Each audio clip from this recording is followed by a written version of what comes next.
നമ്മളിപ്പോൾ നിൽക്കുന്നത് വയനാട് ജില്ലയിലെ മാനന്തവാടിക്കടുത്തുള്ള വള്ളിയൂർക്കാവ് എന്ന ഗ്രാമത്തിലാണ്. ഇവിടെ ദൃശ്യത്തിൽ കാണുന്നത് പോലെ ഇവിടെയുള്ള പുഴ കരകവിഞ്ഞൊഴുകിയത് മൂലം ക്ഷേത്രം പോലും ഏകദേശം മുൽക്കാൽ ഭാഗത്തോളം വെള്ളത്തിനടിയിലായി കഴിഞ്ഞു.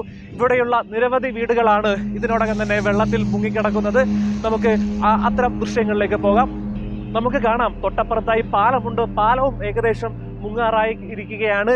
വളരെ പ്രധാനപ്പെട്ട മറ്റൊരു കാര്യം പറയാനുള്ളത് ട്രാൻസ്ഫോമറിന്റെ കാര്യമാണ്. ട്രാൻസ്ഫോമർ നമുക്ക് ദൃശ്യത്തിൽ കാണാൻ കഴിയും. ട്രാൻസ്ഫോമർ ഏകദേശം വെള്ളത്തിലായി കഴിഞ്ഞു. ഇത് ഡേഞ്ചറാണ്, അപകടകരമായ ഒരു അവസ്ഥയാണ് ട്രാൻസ്ഫോമറിലുള്ളത്. അതായത് നമുക്കറിയാം കറണ്ട് വെള്ളത്തിലേക്ക് പാസ് ചെയ്താൽ അത് വലിയൊരു അപകടത്തിലേക്കായിരിക്കും അത് ചെന്നെത്തുക. അപ്പൊ തീർച്ചയായും KSEB ശ്രദ്ധിക്കുക. MME 139 എന്ന നമ്പറിലുള്ള 140 നമ്പറിലുള്ള ട്രാൻസ്ഫോർമറാണ് ഏകദേശം വെള്ളത്തിൽ മുങ്ങിക്കിടക്കുന്നത്. ഇതിന്റെ ലൈനുകൾ ഏകദേശം താഴോട്ട് പോയിട്ടുണ്ട്. ഇത് വലിയ അപകടത്തിന് കാരണമാകും. അതുകൊണ്ട് തന്നെ KSEB ശ്രദ്ധിക്കുക. ഇതിന്റെ ഫ്യൂസ് ഊരി വിട്ട് അപകടം ഒഴിവാക്കാനുള്ള ശ്രമം KSEBിയുടെ ഭാഗത്തുനിന്നുണ്ടാവണം. ഇവിടെ ഏകദേശമൊക്കെ ഇവിടെയുള്ള വീടുകളിലായി ഭാഗികമായി തന്നെ വെള്ളം കയറി കഴിഞ്ഞു. 2 നിലയുള്ള വീടുകൾ ഉള്ള ആളുകൾ താഴത്തെ നിലയിൽ നിന്ന് മുകളിലേക്ക് കയറി താമസിക്കുകയാണ്. ഒപ്പം തന്നെ എടുത്തു പറയേണ്ട കാര്യം ഇവിടെയുള്ള കടകളും ഏകദേശമൊക്കെ വെള്ളത്തിലായി കഴിഞ്ഞിരിക്കുകയാണ്. നമ്മൾ ദൃശ്യത്തിൽ കാണുന്ന പോലെ തന്നെ ഇവിടുത്തെ ക്ഷേത്രം വള്ളിയൂർക്കാവ് ക്ഷേത്രമാണ്. ഇവിടെ ആ ക്ഷേത്രം ഏകദേശം മുഴുവനായും വെള്ളത്തിനടിയിലായി കഴിഞ്ഞു. ഇങ്ങനെ പോവുകയാണെങ്കിൽ, മഴ ഇങ്ങനെ തുടരുകയാണെങ്കിൽ ഒരു പ്രളയം കൂടി നമ്മൾ പ്രതീക്ഷിക്കണം എന്നാണ് തോന്നുന്നത്.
വളരെയേറെ ശ്രദ്ധിക്കേണ്ട ഒരു സാഹചര്യത്തിലാണ് നമ്മൾ കടന്നു പോയിക്കൊണ്ടിരിക്കുന്നത്.